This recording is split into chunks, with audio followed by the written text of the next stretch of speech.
കണ്ടുകൊണ്ടിരുന്നത് ആ വ്യത്യാസം, സൂര്യമണ്ഡലവും സൂര്യപ്രകാശവും തമ്മിലുള്ള വ്യത്യാസം പറഞ്ഞു. പിന്നെ മറ്റൊരു വ്യത്യാസം പറഞ്ഞത് രാജാവിന്റെ കൊട്ടാരത്തിലും രാജാവിന്റെ രാജ്യത്തും കയറുന്നതിന്റെ വ്യത്യാസവും പറയുന്നുണ്ട്. അതുപോലെയാണ് ഭഗവാന്റെ ആ, ബ്രഹ്മത്തിൽ ലയിക്കുന്നതും പരമാത്മാ പിന്നെ ഭാഗവത് സാക്ഷാത്കാരം ലഭിക്കുന്നത്. അപ്പൊ ഇവിടെ കംസനും ശിശുപാലനും കിട്ടുന്നത് ബ്രഹ്മ സാക്ഷാത്കാരമാണ്. എന്നാൽ രാഗാത്മിക ഭക്തരായിട്ടുള്ളവർ ഭഗവാന്റെ ധാമത്തിൽ പോയി ഭഗവാനെ സേവിക്കാൻ കഴിയും.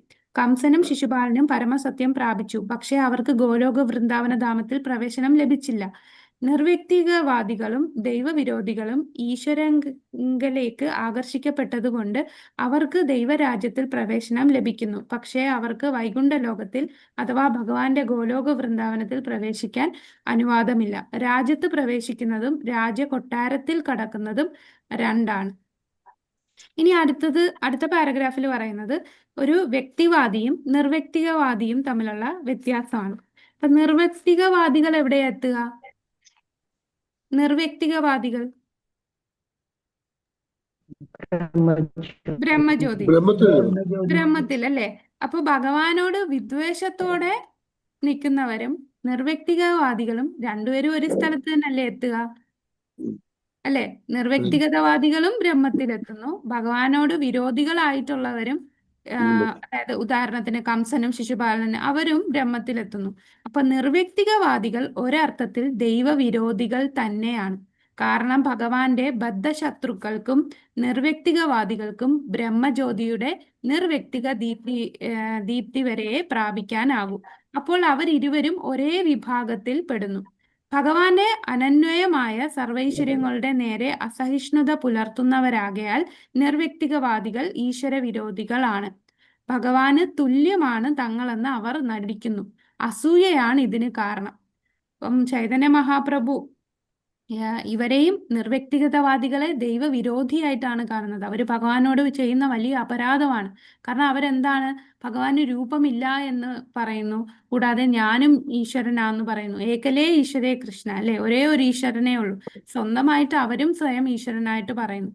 അതുകൊണ്ട് ദൈവവിരോധികളായിട്ട് എന്നിട്ട് ചൈതന്യ മഹാപ്രഭു പറയും, എത്ര കാരുണ്യവാനാണ് ഭഗവാൻ. ദൈവവിരോധികളായിട്ട് പോലും അവർക്കും ഭഗവാന്റെ രാജ്യത്ത് കടക്കാനായിട്ട് അനുവാദം കൊടുത്തു, അല്ലെ? എന്നുവെച്ചാൽ ബ്രഹ്മജ്യോതി വരെ എത്താനായിട്ടുള്ള സൗകര്യം അവർക്ക് കിട്ടുന്നുണ്ട്. അപ്പൊ അത്ര കാരുണ്യവാനാണ് ഭഗവാൻ. അപ്പൊ ഈ നിർവ്യക്തികവാദികൾക്ക് എപ്പോഴാണ് അവരൊരിക്കലും ഇനി ഭഗവാന്റെ അടുത്ത് എത്താൻ സാധിക്കില്ലേ? അവരുടെ അവസ്ഥ എന്തായിരിക്കും? അവര് ബ്രഹ്മത്തിൽ പോയി, അത് കഴിഞ്ഞ് വീണ്ടും ജനിക്കും. വീണ്ടും കുറെ കഴിയുമ്പോൾ അവര് തിരിച്ചു വരും, അല്ലെ? അത് കഴിഞ്ഞ് ഇവിടെ വന്നിട്ട് എന്ത് ചെയ്യും? അവർ ചിലപ്പം വലിയ ഹോസ്പിറ്റൽസും സ്കൂളുകളും അനാഥാലയങ്ങളൊക്കെ കെട്ടി ഒരുപാട് സാമൂഹ്യ സേവനങ്ങളൊക്കെ ചെയ്യും. പിന്നെ അങ്ങനെ കുറെ പുണ്യങ്ങൾ കിട്ടും. അപ്പൊ അതുകൊണ്ട് അവര് മുക്തിയാവുമോ? എപ്പോഴാണ് അവർക്ക് ഭഗവാനിൽ എത്താൻ സാധിക്കുക? ജന്മന. പറഞ്ഞോ മാതാജി. ഭഗവാനെ മനസ്സിലാക്കി കൃഷ്ണാവബോധത്തിൽ വന്നാലേ അവർക്ക് ഭഗവാന്റെ അടുത്തേക്ക് പോകാം. അപ്പൊ എന്തെങ്കിലും ഒരിക്കൽ ഭക്തസംഘത്തിലൂടെ ഭക്തി കിട്ടാൻ, അത് ബഹുനാം ജന്മനാമന്തേ ജ്ഞാനവാമാം പ്രപദ്യതേ വാസുദേവാസ്, ഒരുപാട് ജന്മങ്ങൾ എടുക്കുമായിരിക്കും. പക്ഷെ എപ്പോഴെങ്കിലും ആ ഭക്തന്റെ, അല്ലെ, ഗുരു കൃഷ്ണ കൃപ, ഭക്തിലത ബീജം കിട്ടിയാൽ അവർക്കും ഭഗവാന്റെ അടുത്ത് പോകാൻ സാധിക്കും. അപ്പൊ അങ്ങനെ ഭഗവാന്റെ വൈകുണ്ഠ ലോകത്തിലേക്കോ അവിടെ ഭഗവാന്റെ സേവ ചെയ്യുന്ന സാരൂപ്യം, ഭഗവാന്റെ രൂപത്തിലുള്ള ഒരു ഭക്തനായിട്ട് ഭഗവാനെ സേവ ചെയ്യാനോ ഉള്ള അവസരം ലഭിക്കും.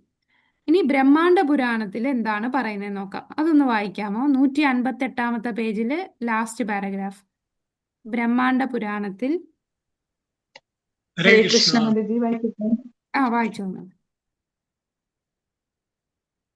വായിച്ചോളൂ പ്രഭു. ബ്രഹ്മാണ്ഡ പുരാണം ഇങ്ങനെ പറയുന്നു: ഭൗതികങ്ങളിൽ നിന്ന് മുക്തി നേടിയവരും ഭഗവാനാൽ ഹനിക്കപ്പെട്ട അസുരന്മാരും ആത്മീയ ആകാശത്തിൽ കഴിയുകയും ചെയ്യും. ആത്മീയ ആകാശം ഭൗതിക ആകാശത്തിന് അപ്പുറമാണ്. ഭൗതിക പോണതുമുണ്ട്. ആകാശത്തിൽ നിത്യമായ ഒരു ആകാശമുണ്ടെന്ന് ഭഗവത്ഗീതയും പറയുന്നുണ്ട്. ഭഗവാന്റെ ശത്രുക്കൾക്കും നിർവ്യക്തിഗതവാദികൾക്കും ഈ ബ്രഹ്മദീപ്തിയിൽ കടക്കാൻ അനുവാദമുണ്ട്. അതേസമയം കൃഷ്ണഭക്തന്മാർക്ക് അതിനുമപ്പുറത്തുള്ള ആത്മീയ ലോകങ്ങളിലും പ്രവേശിക്കാം. അവർ ഭഗവാന്റെ നേരെയുള്ള സ്വാത്മചോദിതമായ സ്നേഹം വളർത്തിയെടുത്തിരിക്കുന്നതാണ് ഇതിനു കാരണം. അവിടെ അവർ ഭഗവാനോടൊത്ത് ആത്മീയമായ പരമാനന്ദം അനുഭവിക്കുന്നു. ഹരേ കൃഷ്ണ. ഹരേ കൃഷ്ണ. അപ്പൊ ബ്രഹ്മാണ്ഡ പുരാണത്തിലും അത് പറയുന്നുണ്ട്. ഇനി അടുത്ത ഭഗവത്ഗീതയില് 10-ാമത്തെ സ്കന്ധം 87-23 വേദമൂർത്തികളും പറയുന്നുണ്ട്. വേദമൂർത്തികളും പറയുന്നത് എന്താണ്? ഭഗവാനെ, യോഗികൾ അങ്ങയുടെ സ്ഥാനിക സ്വരൂപത്തെ ധ്യാനിക്കുന്നു. അങ്ങനെ നിർവ്യക്തിക ബ്രഹ്മജ്യോതിയിൽ വലയം പ്രാപിച്ച് ആത്മീയ പൂർണ്ണത കൈവരിക്കുന്നു. അങ്ങയെ എതിർക്കുന്നവർ, അങ്ങയെ ശത്രുവായി കാണുന്നവർ ധ്യാനം കൂടാതെ തന്നെ അതേ പൂർണ്ണത നേടുന്നു. കാമാതുരരും അങ്ങയുടെ നാഗസദൃശ്യമായ കരങ്ങളാൽ ആശ്ലിഷ്ടരുമായ ഗോപികൾക്കും ഇതേ പൂർണ്ണതയാണ് ലഭിക്കുന്നത്. അപ്പൊ ഇതേ പൂർണ്ണത എന്ന് പറയുമ്പോൾ അതാണ് ഇതേ പൂർണ്ണത തെറ്റിദ്ധരിക്കല്. അതായത് ബ്രഹ്മജ്യോതിയിൽ ലയിക്കുന്നവരും ഗോപിമാർക്കും ഒരേ പൂർണ്ണത എന്ന് തെറ്റിദ്ധരിക്കരുത്. അതിനെക്കുറിച്ച് താഴെ വീണ്ടും എഴുതിയിട്ടുണ്ട്. അതേ പൂർണ്ണത എന്ന് പറയുമ്പോൾ സൂര്യന്റെയും സൂര്യപ്രകാശത്തിന്റെ ഉദാഹരണം ഓർക്കുക. കോമൺ ആയിട്ട് പറയുക, അവരെക്കെല്ലാം മുക്തി ലഭിച്ചു അല്ലെ? ഗോപിമാർക്കും മുക്തരാണ്. ഇപ്പൊ കംസനും ശിശുപാലനും എല്ലാം മുക്തി കിട്ടു, അവ്യക്തിവാദികളും മുക്തി ലഭിച്ചു. പക്ഷെ ഇവർക്ക് എല്ലാവർക്കും കിട്ടുന്ന മുക്തി ഒരുപോലെ അല്ല, അതാണ് പറയുന്നത്. അപ്പൊ നമ്മൾ എന്തോർക്കണം? സൂര്യപ്രകാശം വേറെ, സൂര്യഗോളം വേറെ, ബ്രഹ്മജ്യോതി വേറെ, ഗോലോക വൃന്ദാവനം വേറെ. അപ്പൊ ആ വ്യത്യാസം ഓർക്കണം. ഇവിടെ ഒരേ പൂർണ്ണത എന്ന് പറഞ്ഞാലും അതിൽ വ്യത്യാസമുണ്ട്. നിർവ്യക്തിഗതവാദികൾക്ക് സൂര്യപ്രകാശം പോലുള്ള ബ്രഹ്മജ്യോതിയിൽ ലയിക്കാം. അതേസമയം പരമാത്മാവുമായി പ്രേമത്തിലായവർ ഗോലോക വൃന്ദാവനത്തിലെ ഭഗവത് ധാമത്തിൽ പ്രവേശിക്കുന്നു. ഇനി നമ്മൾ പറഞ്ഞു രാഗാത്മിക ഭക്തര് 2 തരത്തിലുണ്ട്. ആരൊക്കെയാണ്? കാമരൂപ, സംബന്ധരൂപ അല്ലെ? കാമരൂപ എന്ന് പറയുമ്പോൾ അവരാരാണ്? ഗോപിമാർക്കുള്ളത്. അപ്പൊ ഗോപിമാരുടെ കാമാതുരത്വം എന്നതുകൊണ്ട് ലൈംഗിക വേഴ്ച എന്നല്ല അർത്ഥമാക്കുന്നത്. കൃഷ്ണനുമായുള്ള ബന്ധത്തിന്റെ സവിശേഷ ഭാവത്തെയാണ് സൂചിപ്പിക്കുന്നത്. പൂർണ്ണതയുടെ ഘട്ടത്തിൽ എല്ലാ ഭക്തരും ഭഗവാന്റെ നേരെ ഒരു തരം അനൈച്ഛികാകർഷണം ഉണ്ടാകും. ആ ആകർഷണത്തെ ചിലപ്പോൾ കാമാതുരത്വം എന്ന് വിളിക്കുന്നു. ഒരു സവിശേഷമായ രീതിയിൽ ഭഗവാനെ സേവിക്കാനുള്ള അദമ്യമായ അഭിലാഷമാണ് ഇവിടുത്തെ കാമം. അപ്പൊ കാമം എന്ന് പറയുമ്പോൾ നമ്മൾ ഭൗതിക ലോകത്തിലുള്ള കാമത്തെക്കുറിച്ചാണ് ചിന്തിക്കുക. ഭൗതിക ലോകത്തിലുള്ള പ്രേമം ഇല്ല. ഭൗതിക ലോകത്ത് പ്രേമം ഇല്ല. ഭൗതിക ലോകത്തുള്ള എല്ലാം എന്താണ്? ഭൗതിക ലോകത്ത് എന്ത് മാത്രമേ ഉള്ളൂ? കാമം മാത്രമേ ഉള്ളൂ. അപ്പൊ എന്താണ് കാമവും പ്രേമവും തമ്മിലുള്ള വ്യത്യാസം? അപ്പൊ അത് ചൈതന്യ മഹാപ്രഭു ഞാൻ ഇത് ഷെയർ ചെയ്താൽ എന്തെങ്കിലും കുഴപ്പം വരുമെന്ന് അറിഞ്ഞൂടാ. കാണാമല്ലോ അല്ലേ? അതില് ചൈതന്യ ചരിതാമൃതം ആദിലീല 4.165 പറയുന്നതാണ്. ആത്മേന്ദ്രിയ പ്രീതി വാഞ്ച താരെ ബലി കാമ, കൃഷ്ണേന്ദ്രിയ പ്രീതി ഇച്ഛ ധാരെ പ്രേമ നാമ. അപ്പൊ ആത്മേന്ദ്രിയ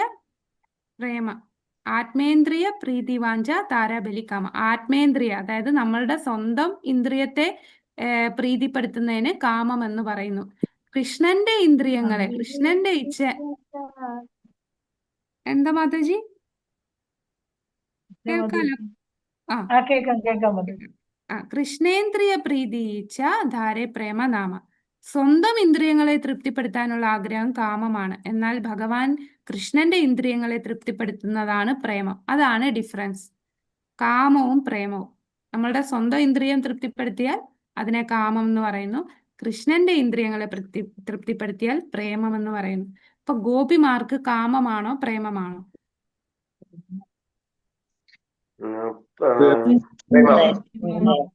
പ്രേമമാണ് അല്ലെ? ഗോപിമാർ ഒരിക്കലും സ്വന്തം ഇന്ദ്രിയത്തെ കുറിച്ച് ചിന്തിക്കുന്നേ ഇല്ല. ഗോപിമാരുടെ ചിന്ത മുഴുവനും എങ്ങനെ എനിക്ക് ഭഗവാനെ പ്രീതിപ്പെടുത്താം, ഭഗവാനെ എങ്ങനെ സന്തോഷിപ്പിക്കാം. അപ്പൊ ഗോപിമാര് സ്വന്തം സാറ്റിസ്ഫാക്ഷന് വേണ്ടി അല്ല പോകുന്നത്. നമുക്ക് ആ ഉത്തമ ഉദാഹരണം ഭഗവാന് തലവേദന വരുന്ന ആ ലീലയിൽ പറയാം അല്ലെ? അതില് ഗോപിമാരെന്താണ്? ഞങ്ങള് ഇവിടെ നരകത്തിൽ പോകാൻ വരെ തയ്യാറാണ്, ഭഗവാന്റെ തലവേദന മാറണം. അപ്പൊ തങ്ങളുടെ കാൽപാദത്തിലെ ധൂളി കൊടുക്കാൻ തയ്യാറാവുകയാണ്. അപ്പൊ അതാണ് ഗോപിമാര് മാത്രമല്ല, ഗോപകുമാരന്മാര്, മുതിർന്ന ഗോപിമാര്, യശോദാമ്മ, വാത്സല്യ രസത്തിലുള്ള ഭക്തര്, ദാസ്യരസത്തിലുള്ള ഭക്തര്, അവരെല്ലാരും ഭഗവാനെ സേവിക്കാനാണ് ചെയ്യുന്നത്. നമ്മൾ വിചാരിക്കും ഗോപന്മാര് അവരും എൻജോയ് ചെയ്യല്ലേ, കളിച്ച് എൻജോയ് ചെയ്യല്ലേ, പക്ഷെ അല്ല. ഗോപന്മാര് ഭഗവാനെ സേവിക്കുകയാണ് അവിടെ. യഥാർത്ഥത്തിൽ അതീന്ദ്രിയ ഗോക്കളെ നിയന്ത്രിക്കുന്നതിൽ അദ്ദേഹത്തെ സഹായിക്കുകയാണ് ഗോപന്മാര് ചെയ്യുന്നത്. അവര് മേച്ചിൽ സ്ഥലങ്ങളിൽ പശുക്കളെ മേയ്ക്കുന്നതിൽ ഭഗവാനെ സഹായിക്കുകയാണ്. ഭഗവാന്റെ സൗഹൃദം അനുഭവിക്കാനാണത് എന്ന് നമുക്ക് തോന്നും. നമ്മൾ വിചാരിക്കുമോ ഭഗവാന്റെ കൂടെ നിന്ന് അവരെ എൻജോയ് ചെയ്യാണ്, പക്ഷെ അവരൊരിക്കലും അവരുടെ സ്വന്തം എൻജോയ്മെന്റിനെ കുറിച്ച് ചിന്തിക്കുന്നില്ല. ഭഗവാനെ എങ്ങനെ ഹെൽപ്പ് ചെയ്യാം, സേവ ചെയ്യാം, സഹായിക്കാം, ആ ചിന്തയാണ് ഭഗവാന്റെ എന്താണ് ഈ രാഗാത്മിക ഭക്തർക്കുള്ളത്. അപ്പൊ ഈ രാഗാത്മിക ഭക്തരെല്ലാരും ഭഗവാനെ സേവിക്കുകയാണ്. അപ്പൊ കാമാതുരത്വം എന്ന് പറയുമ്പോൾ ഒരിക്കലും ഭൗതിക ലോകത്തുള്ള കാമത്തെ ചിന്തിക്കരുത്, അല്ലെ? കൃഷ്ണ മാതാജി, ഇപ്പം ഈ ലൈവ് വന്നതിന് ശേഷം എല്ലാം ഇംഗ്ലീഷ് മാത്രമേ സ്ലൈഡ് വരുന്നുള്ളൂ. അത് ഈ സ്ലൈഡിൽ ഇംഗ്ലീഷേ ഉള്ളൂ പ്രഭു, അതുകൊണ്ട് അല്ല ഇതിന്റെ കുഴപ്പമില്ല. ഇത് നമ്മളെ ബുക്കിലുള്ളത് തന്നെ, ഇത് ട്രാൻസ്ലേറ്റ് പറ്റിയില്ല, അതുകൊണ്ട്. അപ്പോ കൃഷ്ണനുമായുള്ള ബന്ധത്തെ സവിശേഷ ഭാവത്തെയാണ് സൂചിപ്പിക്കുന്നത്. പൂർണ്ണതയുടെ ഘട്ടത്തിൽ എല്ലാ ഭക്തരും ഭഗവാന് നേരെ ഒരു തരം അനൈച്ഛിക ആകർഷണം ഉണ്ടാകും. ആ ആകർഷണത്തെ കാമാതുരത്വം എന്ന് വിളിക്കുന്നു. അപ്പൊ ഈ കാമാതുരത്വത്തിന് എന്താണ് എന്ന് നമ്മൾ പറഞ്ഞല്ലോ. പക്ഷെ എന്തുകൊണ്ടാണ് അതിന് കാമാതുരത്വം എന്ന്, അല്ലെ കാമാഭിലാഷം എന്ന് പറയാൻ കാരണം? നമുക്ക് ഈ ഭൗതിക ലോകത്തില് അറിയാവുന്നത് അത് മാത്രമേ ഉള്ളൂ. അപ്പൊ അതുമായിട്ട് സാമ്യം, ഇപ്പൊ ഒരു കാമുകനും കാമുകിയും തമ്മിൽ ഉള്ള ആ പ്രേമം ആണ് നമ്മൾ കാണുന്നത്. അപ്പൊ അതുമായിട്ട് സാമ്യം ഉള്ളത് കൊണ്ട്, പക്ഷെ അതല്ല അല്ലെ, ഭഗവാനും ഗോപിമാരും തമ്മിലുള്ള ബന്ധത്തെ അതീന്ദ്രിയമാണ്, നമുക്ക് പറയാനായിട്ട് ഒരു യോഗ്യതയില്ലാത്തതാണ്. പക്ഷേ നമുക്ക് മനസ്സിലാവാൻ വേണ്ടി ഇതേ പറയുന്നത് കൊണ്ടാണ് അതിനെ കാമ എന്ന് പറയുന്നത്. അത് ഇവിടെ പറയുന്നുണ്ട് 160-ാമത്തെ പേജില് ഭോഗപരമായ ആകർഷണം. അതൊന്ന് വായിക്കാമോ, ആദ്യത്തെ പാരഗ്രാഫ്?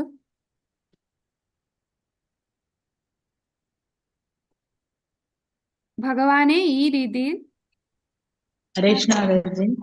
വായിച്ചോളൂ. അതെ, ശരി. ഭഗവാനെ ഈ രീതിയിൽ സേവിക്കാനുള്ള ഉത്കടാഭിലാഷം വ്രജഭൂമിയിൽ കാണാം. ഇത് ഏറ്റവും പ്രകടമാവുന്നത് ഗോപികമാരിലാണ്. കൃഷ്ണനോടുള്ള ഗോപികമാരുടെ ഈ പ്രേമം അതീന്ദ്രിയവും ഉന്നതവുമാണ്. അതിന്റെ ആഴം മനസ്സിലാക്കാൻ വേണ്ടി നാം അതിനെ കാമാഭിലാഷം എന്ന് പറയുന്നു എന്നേ ഉള്ളൂ. ഹരേ കൃഷ്ണ. പിന്നെ ചൈതന്യ ചരിതാമൃതത്തില് ഒരാളുടെ വ്യക്തിപരമായ ഐന്ദ്രിയ സംതൃപ്തിയാണ് കാമാഭിലാഷം. നമ്മൾ നേരത്തെ പറഞ്ഞ ശ്ലോകം. അതീന്ദ്രിയ അഭിലാഷം ഭഗവാന്റെ ഇന്ദ്രിയങ്ങള്, അല്ലെ? കൃഷ്ണേന്ദ്രിയ പ്രീതിയിച്ച, അതാണ് പ്രേമം എന്ന് പറയുന്നത്. ആത്മേന്ദ്രിയ പ്രീതിവാച, അതാണ് കാമം, അതാണ് പറയുന്നത്. ഗോപികൾ സ്വന്തമായി ഒന്നും ആഗ്രഹിക്കുന്നില്ല. ഭഗവാന്റെ ഐന്ദ്രിയ സംതൃപ്തി മാത്രമാണ് അവരുടെ ലക്ഷ്യം. എങ്ങനെ അറിയാം ഗോപിമാരുടെ ഭഗവാനോടുള്ളത് അത് കാമം അല്ല, അത് പ്രേമമാണെന്ന് അറിയാം? അതിനുള്ള പ്രൂഫാണ് അടുത്ത പാരഗ്രാഫിൽ പറയുന്നത്. വലിയ വലിയ ഭക്തന്മാര് പോലും ഗോപിമാരുടെ പാത പിന്തുടരാൻ ശ്രമിക്കുകയാണ്. ഉദാഹരണം ഉദ്ധവരുടെ നിലവാരത്തിലുള്ള മഹാഭക്തന്മാർ ഭഗവാന്റെ ഉറ്റ സുഹൃത്തുക്കളാണ്. അവര് ഗോപിമാരുടെ കാലടിയെ പിന്തുടരാൻ ആഗ്രഹിക്കുന്നു. അപ്പൊ കൃഷ്ണനോടുള്ള ഗോപിമാരുടെ പ്രേമം കാമാഭിലാഷമല്ലെന്ന് വ്യക്തം. അപ്പൊ ഗോപിമാരുടെ പ്രേമം കാമാഭിലാഷമല്ലെന്ന് വ്യക്തമാക്കുന്നതിന് പ്രൂഫാണ് നമ്മൾ പറയുന്നത്. വലിയ ഭക്തന്മാര് പോലും ഗോപിമാരുടെ പാത പിന്തുടരാൻ ശ്രമിക്കുന്നു. അതിലൊന്ന് ഉദ്ധവര്. രണ്ടാമത് ചൈതന്യ മഹാപ്രഭു സന്യാസം സ്വീകരിച്ചതിന് ശേഷം സ്ത്രീകളുമായിട്ടുള്ള ബന്ധം വളരെ കർക്കശമായിരുന്നു, അല്ലെ? അമ്മയെ മാത്രം കാണാൻ അനുവദിച്ചു, ഭാര്യയെ പോലും അദ്ദേഹം കാണാൻ അനുവദിച്ചില്ല. ദൂരെ നിന്ന് കാണണം, അങ്ങനെ, അല്ലെ? അത്ര സ്ട്രിക്റ്റ് ആയിരുന്നു. എന്നിട്ട് പോലും അദ്ദേഹം എന്താണ്, ചൈതന്യ മഹാപ്രഭു കൃഷ്ണാരാധനയിൽ ഗോപിമാരുടെ സങ്കല്പമാണ് ഏറ്റവും ശ്രേഷ്ഠം, അതിലും ശ്രേഷ്ഠമായിട്ട് മറ്റൊന്നും ഇല്ലെന്ന് അദ്ദേഹം പറയുന്നു. ഇപ്പോൾ ഒരു കാമാഭിലാഷമായിരുന്നു എങ്കിൽ അതൊരു കാമമായിരുന്നെങ്കിൽ ചൈതന്യ മഹാപ്രഭു അങ്ങനെ പറയില്ല അല്ലെ. അത് രണ്ടാമത്തെ ഒരു പ്രൂഫാണ്. ചൈതന്യ മഹാപ്രഭു പോലും ഏറ്റവും ശ്രേഷ്ഠമായിട്ടുള്ളത് ഭക്തി, അത് ഗോപിമാർക്ക് ഭഗവാനോടുള്ള ഭക്തിയാണ്, ആ പ്രേമമാണ്. അപ്പൊ കാമാഭിലേഷം കൊണ്ട് പ്രേരിതമായാൽ എന്ന പോലെ ഉള്ള ഗോപിമാരുടെ ഭഗവത് ആരാധനാ രീതി ചൈതന്യ പ്രഭു മുക്തഖണ്ഡം പ്രകീർത്തിക്കുന്നുണ്ട്. ഗോപിമാർക്ക് കൃഷ്ണനോടുള്ള ആകർഷണം കാമാതുരമാണെന്ന് തോന്നുമെങ്കിലും ആ കാമാതുരത ആണ് പോലും ഭൗതികം അല്ലെന്ന് ഈ ഒറ്റ കാര്യം തന്നെ വ്യക്തമാക്കുന്നു. അതീന്ദ്രിയ നിലയിൽ എത്താത്ത ഒരാൾക്കും കൃഷ്ണന്മാരും ഗോപിമാരും തമ്മിലുള്ള ബന്ധം മനസ്സിലാക്കാൻ എളുപ്പമല്ല. എന്നാൽ സാധാരണ യുവാക്കന്മാർക്കുള്ള ബന്ധം പോലെ തോന്നിക്കുമെന്നതിനാൽ പലപ്പോഴും അത് ഭൗതിക ലോകത്തിലെ അത്യന്ത സാധാരണമായ ലൈംഗിക വീഴ്ചയായി ദുർവ്യാഖ്യാനം